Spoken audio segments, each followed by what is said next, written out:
Hey there, students. Thanks for joining us for another segment of EOC Review. In this section, we are going to talk about the Civil War and focusing on USHC 3.2, which addresses the war itself. So let's go ahead and begin. Now, we start off with the election of 1860, the election of Lincoln, which was the direct cause of Southern secession. Now, the Deep South secedes when Lincoln's elected. Then the Upper South waits. What is he going to do? And when we look at the causes of Southern secession, there are several of them, all right? First of all, conflicting views about federal authority and states' rights. Now, of course, we get into a big argument about this stuff. I'm going from the South Carolina academic standards, all right? So first of all, conflicting views about federal authority and states' rights. Then, economic and cultural differences between the agricultural South and the industrializing North. Then 3, debates over the expansion of slavery into the Western territories. Now keep in mind that this is not so much an abstract debate about the merits of slavery as much as a debate about how much slavery is going to spread. Abraham Lincoln was not an abolitionist before the war. He was a free soiler. The war turned him into an abolitionist. And then, of course, the election of Abraham Lincoln as president in 1860. And this is really the direct cause, all right? As far as Southern secession, the direct cause is the election of Lincoln. And the Southern states create the Confederate States of America, which is what the Wikipedia would call an unrecognized state. That this was actually, they formed a government, they kept their state governments, they were, had everything proper except not really recognized by other countries per se. Now, so the Confederate States of America, they are going to war, and when we look at the war-making capacity of the North and the South, who had the advantage as far as population? The North, okay? The North, about a 2-to-1 population advantage. As far as manufacturing capacity, once again, a Union advantage, that the Union has much more of a manufacturing capacity in order to create military equipment and supplies. Money, the North, the Union, okay? So what you see here over and over again is that when it comes to making war, the Hamiltonian program is superior to the Jeffersonian program. And the North is much more ready to make war as far as that goes. Now, you might ask, why is it that the South was willing to go to war, was willing to stake its survival as a nation and fight a country with all of these advantages? And the reason is because the Confederates had some advantages too.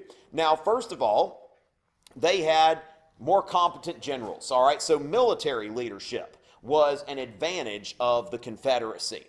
Another is home field advantage, that they were playing defense. Now, when you think about the objectives, the North has to essentially conquer the South. The North has to win. The South just has to tie, really. The South just has to make the North tired of fighting the war. Now, defense is an objective, all right? So not conquest like the North. Now, high stakes, all kinds of other stuff here. Now, as far as political leadership, okay, the North's got an advantage, Union with population, manufacturing, and money. The Confederates being defensive, the Confederates with military leadership. The North, the Union, had a much higher advantage in political leadership, namely in the person of Abraham Lincoln, who just was really about finding the right people to do the job, whereas Jefferson Davis, the president of the Confederacy, was about micromanaging. He'd been to West Point, thought he knew all kinds of stuff about the military. So that's what you've got there. And keep in mind the Anaconda Plan. Now, this was a plan that the North had to fight a long war. That the North's objectives were, first of all, to blockade, okay, a naval blockade of the South. Second, to capture Richmond. And third, to cut off the Confederacy at the Mississippi River. All right, so going into some decisive battles of the Civil War. Now, Fort Sumter in 1861 began the Civil War. This was a Confederate victory. All right, so that's really its claim to fame as it began the Civil War. Then in 1862, there's the Battle of Antietam, which is a tactical draw that nobody really won the battle per se, which is pretty impressive given that McClellan had Robert E. Lee's plans in hand and all of that stuff. But a tactical draw, but the Union turned this to their strategic advantage because Lee did not win. And by using that to claim victory, then you had the bloodiest single day of the war at Antietam. Now, of course, Gettysburg being the bloodiest overall battle, but this gave the North and gave Abraham Lincoln the grounds to issue the preliminary Emancipation Proclamation, which is going to begin to turn the war from just a war to preserve the Union to a war against slavery. And then you've got really the turning point in 1863, the battles of Gettysburg and Vicksburg. Gettysburg being Lee's first tactical defeat, that Lee had never been soundly defeated in battle. And Lee has to go back and retreat to the Confederacy and really doesn't have the same kind of aura of invincibility ever again after that. Vicksburg. This is where the Confederates lost control of the Mississippi River. So you see that anaconda tightening around the Confederacy. And then finally, Lee surrendered to Grant in 1865 at Appomattox Courthouse. And that was the 150th anniversary, I think, was just celebrated a couple of weeks ago. So keep in mind Antietam being that bloodiest battle, Lee retreats, and that sort of thing. Now, let's see. All right, and I mentioned, let's see, I don't have a slide, it looks like, for Civil War generals, but keep in mind that the EOC identifies 3 generals: Robert E. Lee, Ulysses S. Grant, and William T. Sherman. Okay, so you think about Robert E. Lee as the general of the Confederacy. You think about Ulysses S. Grant from, a Union general, and William T. Sherman, of course, who I'll mention in the context of Sherman's march. But Lee, Grant, and Sherman, you could be compelled to know who they are, either need to identify them directly or perhaps just know who they are to answer a question. All right, now the Emancipation Proclamation figures pretty big into this indicator. So let's take a look. First of all, the effective date is January 1st, 1863. Very easy to remember. January 1st, 1863 kind of being a midpoint. And this is very significant because it is a turning point in defining the war.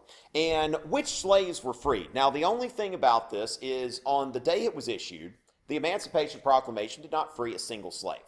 That it only applied to areas that were classified as being in rebellion. If the Union had pacified an area, then that was it. All right, the Union had pacified it. Tennessee, Southeast Louisiana, parts of Virginia, the entire state of West Virginia, the border states. Abraham Lincoln is not out to free your slaves. Abraham Lincoln is out to win the war and preserve the Union.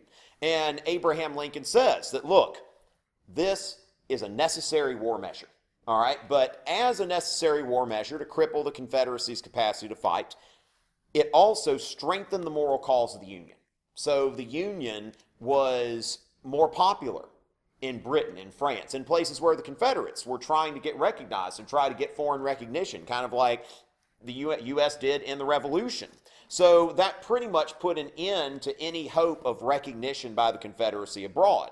And by what authority did Lincoln have to free these slaves? As commander-in-chief, as a necessary war measure. So keep that in mind. And why didn't he do this sooner? It's because Lincoln is having to, he's having to pacify the border states. All right, so just keep that in mind, that he's got the border states to worry about and a lot of political concerns. Now, keep in mind, more than anything, Lincoln's #1 war aim was to preserve the Union, that any goal is secondary to this. All right, so the emancipation is in addition to preserving the Union, which is always, even before, after, whatever, Lincoln's primary goal in doing the war. All right, fighting the war and that sort of thing.